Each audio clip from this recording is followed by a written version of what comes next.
Yo, it's me, C-S-C-O-T-T, baby, and I'm back with my review of the 1979 film Rocky 2, starring Sylvester Stallone,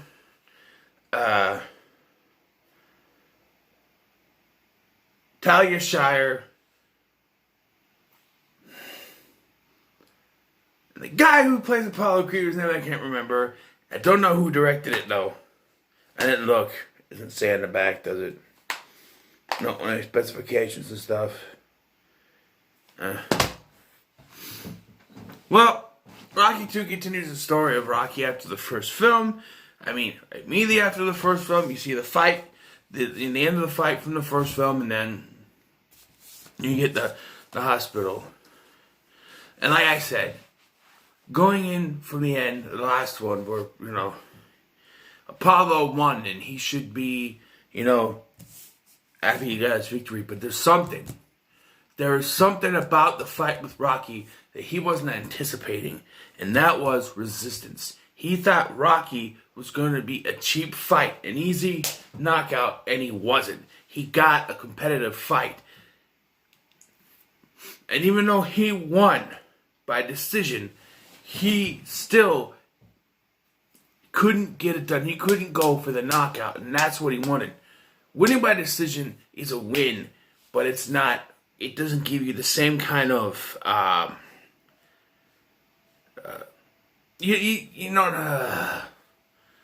doesn't give you the same kind of gratification as if you just knock someone out in the ring.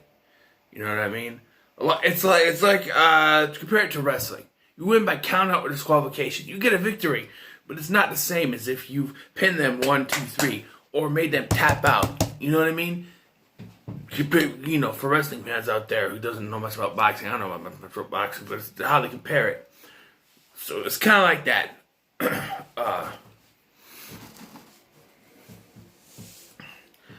And, he said no rematch. So they get to the hospital, and now he's asking for a rematch. And even Rocky's like, hey, yo, Apollo, I said there wasn't going to be no rematch. And he takes that to heart. He's not going to have a rematch. So what does Rocky do? He's now starting to, he's got a whole bunch of money from the fight. And so he's out there, he buys a car, he buys new clothes, for Adrian and stuff. And he actually marries Adrian. He proposes to her. I like how he proposes to her. He's like, hey, yo, what do you think you're doing for the next, 20 or 30 years, I was wondering if you wanted to, get married or something, you know what I mean? It's a simple way of doing it. He doesn't want nothing to do with boxing. He's retired. He doesn't want to fight. But like I said, Apollo just can't let it go. Because in the back of his mind, he knows he could have got that knockout and he couldn't get it. He should have been able to, but he couldn't. And that's digging at him. And he's not going to let it go. So what does he do? He goes on TV and he smack talks. He badmouths Rocky on TV to try to goat him out into another fight. And, Adrian's against it. Once Rocky does agree to fight Apollo because they need to make money, he tries doing commercials. He hasn't had the right kind of skills to do it. He's got brain damage and stuff, and he has a hard time reading. He does read to Adrian in the bed, but he doesn't, especially when he finds out he's going to be a father. He needs to make money. But commercials, he has a hard time doing it, even though he does do commercials later, I guess, by the third one. But I'm just saying, he's a hard time doing it because reading and stuff. I will say that the character of Rocky is a little bit smarter as the films go along. I think maybe Stallone thought, Rocky can't stay dumb all the time. As his movies keep going forward, you have to make him a little bit smarter. By Rocky 3, I think he's really just kind of a better, like a smarter character. In the first two films, he's very much, I don't know, maybe, he's learning more about the world.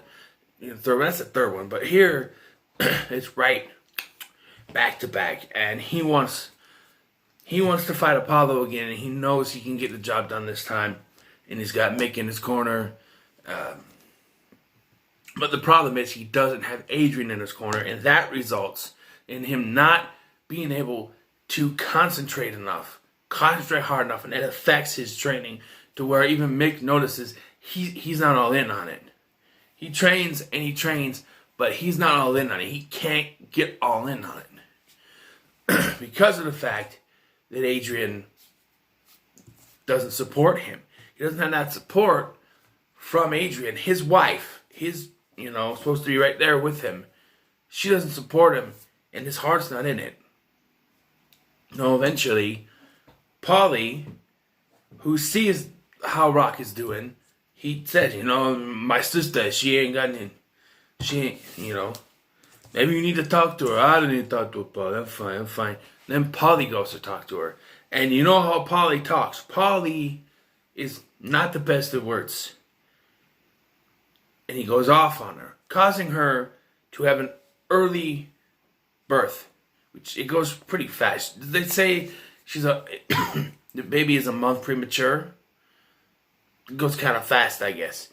I guess it takes an entire year for this thing because the first one is around Thanksgiving, and this takes place on Thanksgiving. And I think that Apollo was kind of dooming himself. Apollo was trying to put the odds against him so he'd have a reason to fight. He has that in the Philadelphia Spectrum, which is literally 10 minutes away from Rocky's house. A bunch of Rocky's fans, people that Rocky knows, in that building. I think maybe Apollo was trying to, they say you fight the best when you're backed into a corner. And maybe that's what Apollo was trying to do. It didn't work, but that's what he was trying to do. The one thing that kind of confuses me with this fight is that, well, we'll get to the fight, I guess, but Rocky then, he has to go to the hospital, and he starts praying to God. Rocky is a very religious man, if you don't know that. The first scene in the first film, they're fighting in a church. We start off with Jesus Christ, Lord and Savior. That's the first shot of the first film. He fights in church. Before the fight, he takes forever to get to his fight. And that's because he's got to stop at the Father Carmine's to get a blessing before the fight. He's a very religious person, Rocky.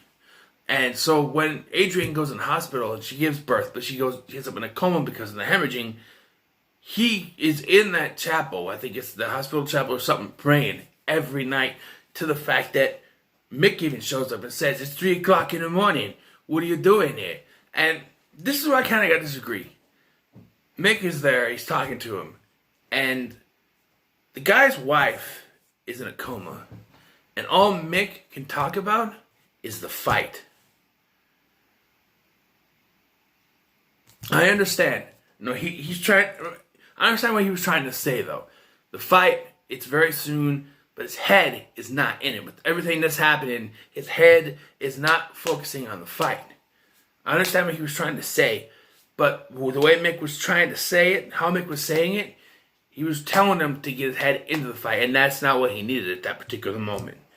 Rocky was focusing on his wife, which in this case is more important. For all intents and purposes, Rocky could have postponed the fight. Someone can call Apollo and say, hey, my wife's in the hospital. Or even have Apollo, hey, my sister's in the hospital. We got to postpone this thing. You know what I mean?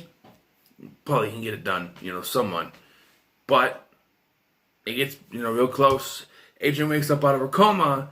And it's very weird how she was against this. And she ends up in a coma. And now she's just like, well, do one thing for me. Win. It's like, where was the change in that? It's very random to me. She goes in a coma. Maybe she had one of those coma dreams where she saw her husband failing because she didn't support him. I think it would have meant better. And maybe Polly's words echoed in her head when she was in a coma, and that convinced her. Who knows? But I love the part where she's like, win. And then Mick's like, well, what are we waiting for? It's funny. And then we get two